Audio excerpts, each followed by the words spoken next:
This is The Future Of, where experts share their vision of the future and how their work is helping shape it for the better. I'm David Blaney. And I'm Tom Robinson. Tom is the new me. Today's my last day hosting this podcast. I'm moving on to a new position in the exciting world of accounting, and so I pass the baton on to Tom, a student journalist at Curtin. Best of luck, Tom. I'm sure you'll do a good job, and I look forward to listening to more episodes of The Future Of with you at the helm. Thank you, David. I'm really excited to be joining the team and presenting the podcast. I've got some big shoes to fill, but I'm looking forward to getting stuck into it. Well, let's do just that. COVID-19 has delivered a crushing blow to the tourism and travel sector, with 45% of global destinations shutting their borders to stem the spread of the virus. But some countries are successfully managing COVID and are opening up their borders to neighbouring nations in a bid to revive the tourism and travel industry. These travel bubbles can bolster the global economy and enable us to travel safely and with more freedom. To discuss this topic with us today are Dr. Mingming Cheng and Professor Kirsten Holmes.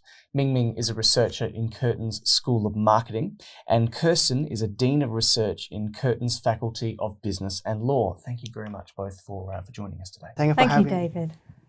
Mingming, what are travel bubbles exactly, and how long can we expect them to be around?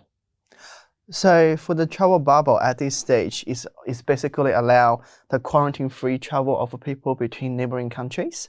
So at this stage, we're discussing about New Zealand and Australia. But in the medium and long terms, they are discussing about the possibilities to have more countries.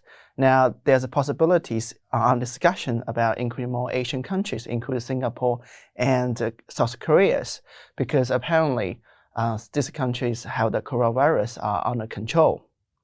Now, in terms of how long we're going to expect that, of course, it really depends on the current situations and how coronavirus is under control. But also, there are other factors we need to take into considerations because everyone is afraid of the second wave, and we don't want that to happen. So basically, we also expect some procedures in place in the airport or for the airplanes.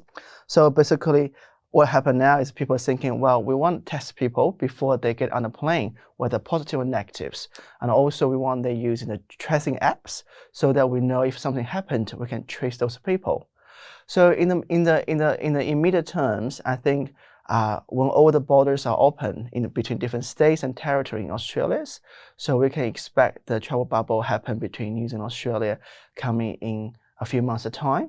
And then if that turns out to be successful, and then we'll expect more countries to be involved, like Singapore and South Korea. Kirsten, could this new future for travel in terms of travel bubbles and restrictive borders, could that actually be a blessing in disguise for local tourism operators and related industries like hospitality and entertainment? Well, certainly in Australia, tourism operators and organisations are crying out to get started again. I mean, we've heard about the terrible economic impact on tourism, hospitality and events, but it's going to depend what markets are included in those bubbles and what operators have developed products and for those specific markets. So Mingming mentioned New Zealand, for example, and New Zealand is one of the key source markets for Australia, but they tend to go to the East Coast rather than to the West Coast.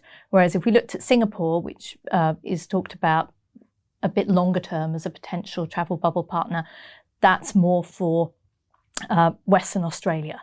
So it does depend on where those markets are. It also depends on having direct flights. So Republic of Korea, we don't have any direct flights to WA from Korea. So that's not going to be particularly useful to us.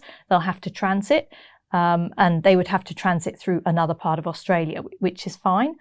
So this is something to sort of think about with travel bubbles, whether it's actually possible to travel direct. Because if you have to transit, that increases the risk of maybe coming into contact with someone.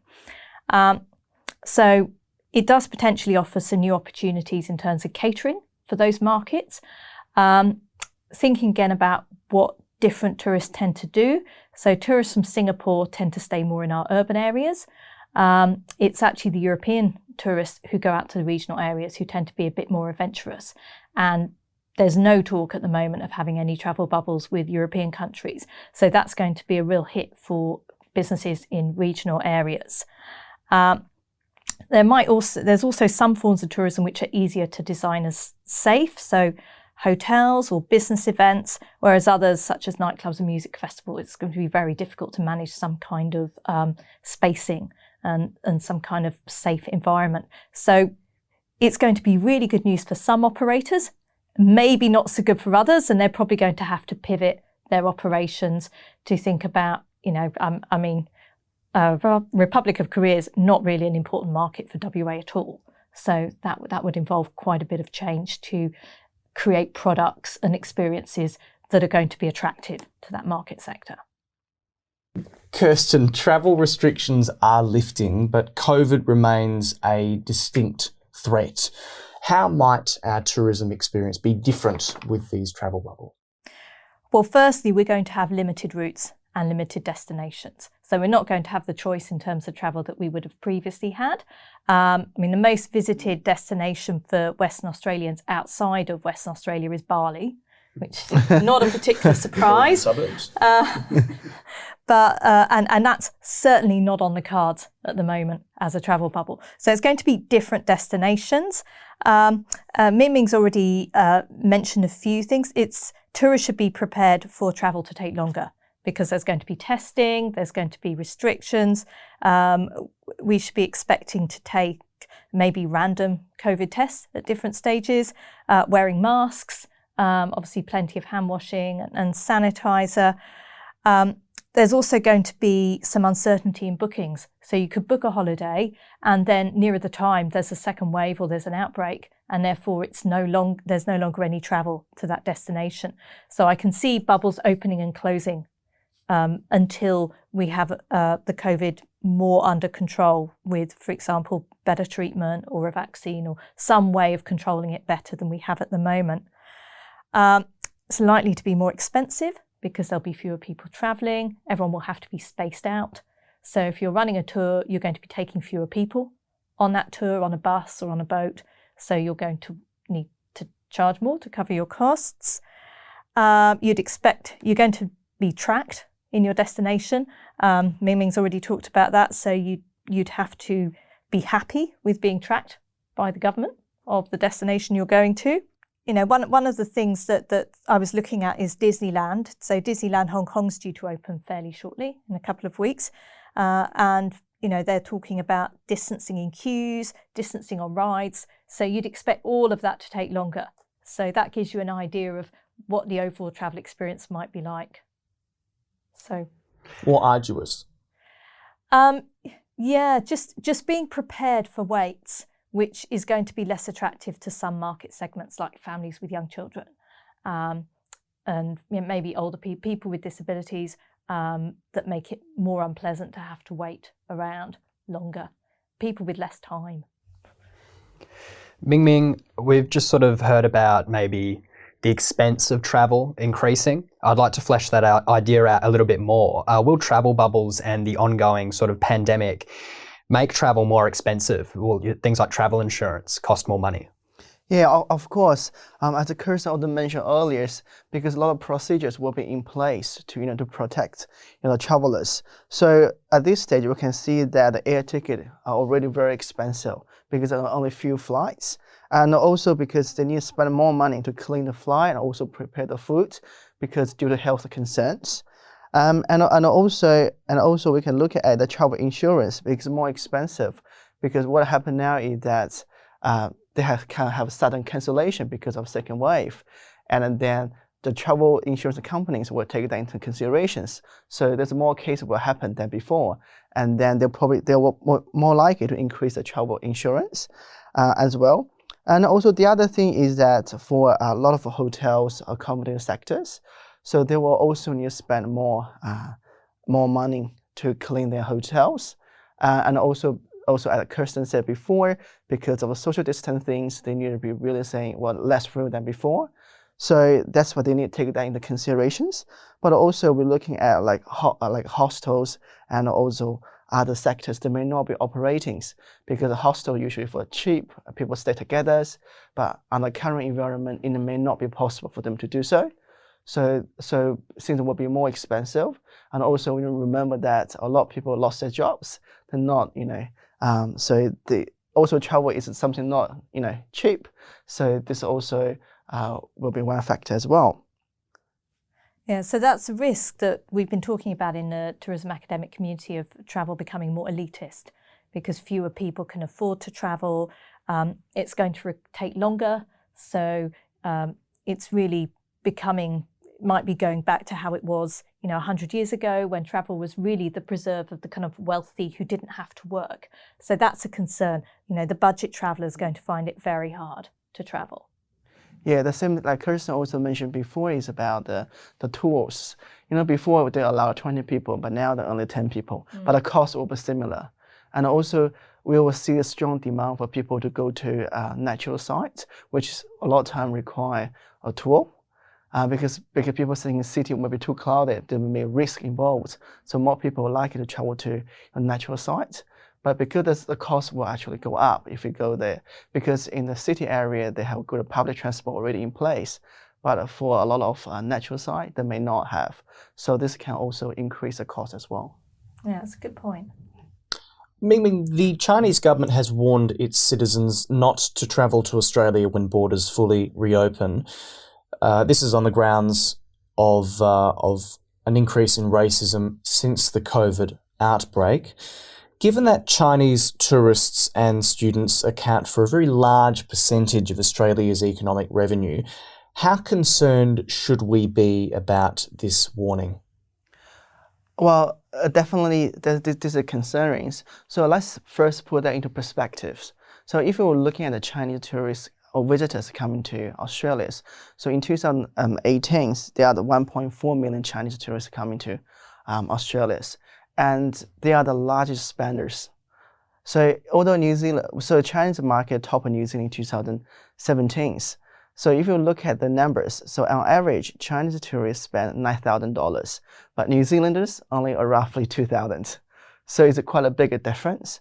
So, and also the other thing we're looking at is that we have a huge number of Chinese students coming to Australia. So among all the visitors, 20% of those visitors are actually Chinese students to study in Australia, and they actually contribute roughly 50% of the total money spent of Chinese visitors in Australia. So that's huge to Australia. So roughly, Chinese visitors, including students, contribute to 0.6% of Australia's GDP per year. Now, for this particular warnings, because as we know that with the border closures, so they're not coming anyway, so will not affect us in the immediate term. But let me just give an example of Canada's. Similar warning has also been issued by Chinese government to not encourage Chinese tourists to go to Canada's. So in 2019, the travel warnings was issued in the early 2019 in January, and now we look at the figures of the numbers of visitors, Chinese visitors to Canada. They actually see a 9.6% drop. So it's actually, we can see the effect already. But at this stage, what we can look at it, but Canada is a different case because Canada is only have roughly less than 15% of Chinese visitors compared to Australia's. But Australia is much larger. So what we are looking at here is that. So, in the short terms, we're not too much. We don't need to worry too much about it because they can't come anyway. But in the longer terms, and we can think how we're going to move that forward. But at this stage, I think tourism has been into politics. So what happened now with a lot of Chinese students, Chinese tourists, when the government issued warnings, so their parents of the Chinese students will worry about it. So, will it be safe to travel?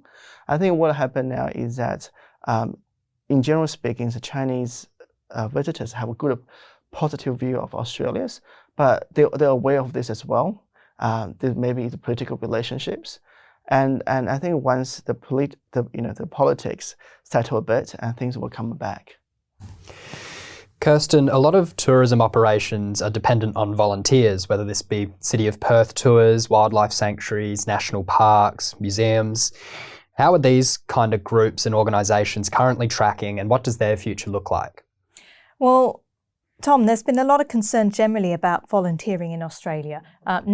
We know from some research done by Volunteering Australia that the numbers of volunteering have fallen during the pandemic.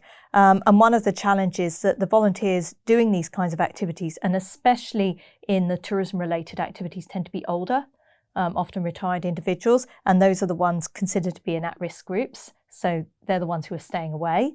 So that's been a bit of a challenge. So organisations need to make sure they're providing a safe environment for their volunteers as well as their visitors and their staff. Some activities I don't see being affected. You've mentioned national parks, and we have volunteers running campgrounds in national parks. So I can see that that's something that's relatively easy to do from a social distancing point of view. But if you're giving a guided tour in an enclosed space like a museum, that's a bit more of a challenge because you're going to have restrictions on who can be there. You're going to need to keep distancing and yet still be close enough for them to hear what the guide's saying. So that's a bit more of a challenge, a bit more of a restriction. Generally, volunteer involving organisations have been trying to attract a wider demographic of volunteers over this previous pandemic period, particularly younger volunteers, but that's not always possible because a lot of the tourism activities need to take place during the day when people would be working, and they're also kind of regular activities. It's a bit harder to move those online, whereas some of the other some volunteering has been moved online, which has helped. But I think it offers a challenge to these kind of organisations. Like museums have been running a lot of online tours, and a lot of those are virtual tours that are just done digitally, but there's no reason why you couldn't have a commentary from a tour guide who's there to answer questions as well, which makes it more of an augmented type reality rather than just a kind of more passive experience. And the same with visitor centres. So a lot of our visitor centres in Australia are manned by volunteers, especially in rural and remote areas. But I'm sure we could develop the technology for them to be manned from home, from the volunteer's home, and that would make it a lot easier. They might have to, I can see then that they end up being there all the time and on call constantly, which might be a little bit annoying for the volunteer. But I think there's, what we've seen generally in volunteering over the past few months is push towards being a little bit more innovative in the way that volunteers are involved. And I'd like to see the same kind of approach across tourism operations as well as more generally within Australia. We've seen on social media some tourist destinations like Greece and Italy offering to pay for half of your trip or pay for a portion of your trip once the borders reopen. What impact do you think that will have on tourism?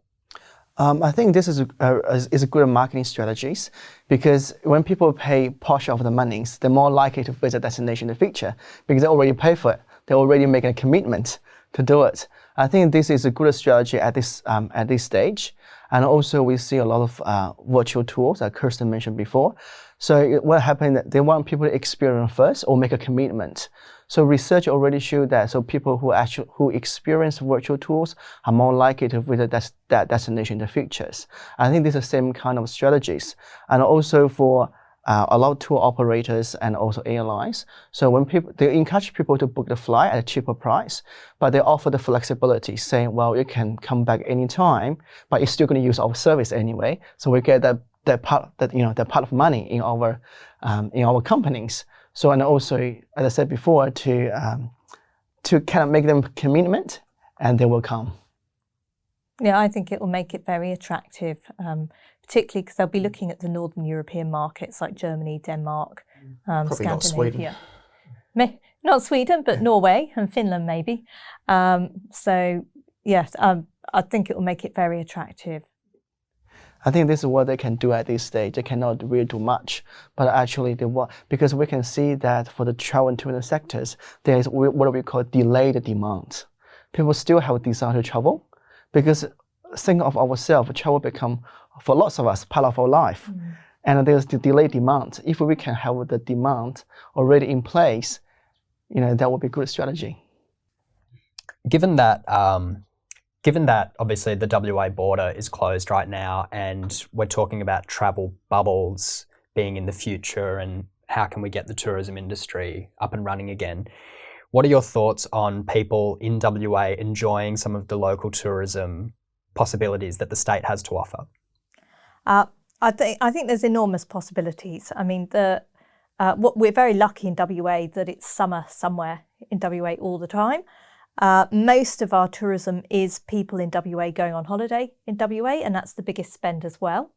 So as a sector, I think it will, and people can't travel outside. I mean, I've mentioned that normally there'd be a large number of people going to Bali, and they're not going to Bali. So they'll probably want to holiday somewhere else, maybe in Broome or somewhere else that's a bit tropical. So I think that's actually going to enable the tourism sector to bounce back pretty quickly. There's going to be some operators who have particularly designed products for example, the Chinese market or the Singapore market, and they're going to have to maybe rethink what they're offering a little bit. But I think, Tourism WA's putting its marketing efforts into promoting the experiences that we have around the state, and we have amazing experiences. One of the challenges is, though, that they're very small operators, mostly. So they're designed for very small numbers of tourists. So there might be some restrictions there in terms of, particularly because if you're running a boat trip, you can have fewer people on the boat. So there would be some challenges there. But certainly, I actually think our sector will bounce back pretty quickly. And what impact has this been having on the sustainability of tourism overall?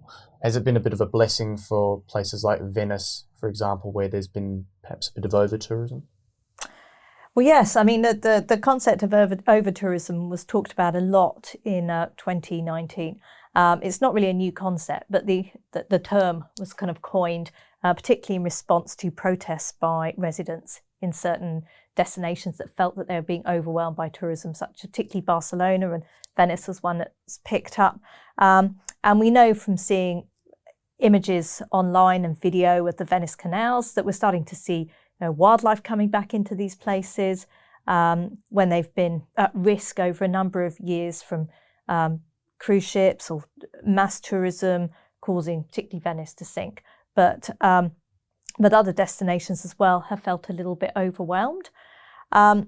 So that's been a really positive outcome from an environmental, sustainable point of view rather than economic point of view. What I think there could be some concerns. So Mingming earlier talked about the natural attractions are going to be particularly attractive to tourists because they're outdoor, they're seen as healthier. It's easier to space out, it's easier to be away from other people, it's easy to go camping and for your little bubble of family to be here and another family over there. And one of those concerns is about whether having bubbles and having limited destinations actually means that you have larger numbers of people going to some of these places than they were designed to support. So it's been really positive from a sustainability point of view, but there's a potential risk when we open up those bubbles that we could see certain natural attractions suffering a little bit. So I think it's really important to think about how those are going to be managed and how those impacts are going to be managed going forward. I think we'll leave it there. Thank you very much for coming in today, Mingming and Kirsten, and thanks for sharing your knowledge on this topic. Yeah, thank you for having me. Thank you for having us. That brings us to the end of today's episode and the end of my tenure as presenter. Thank you very much for listening, and thank you to everyone who's been involved in the podcast. There's a lot of work that goes on behind the scenes to put these briefs together and to pester academics into coming in and talking about things. So thank you very much. Thank you, David. My name's Tom. I'm the new host of the podcast. I'm sure all the listeners and crew will miss hearing David's voice, but I am the one taking over. Thanks for passing the reins over, David. You've been listening to The Future Of, a podcast powered by Curtin University. If you have any questions about anything that we've raised today, you can get in touch by following the links in the show notes. Bye for now.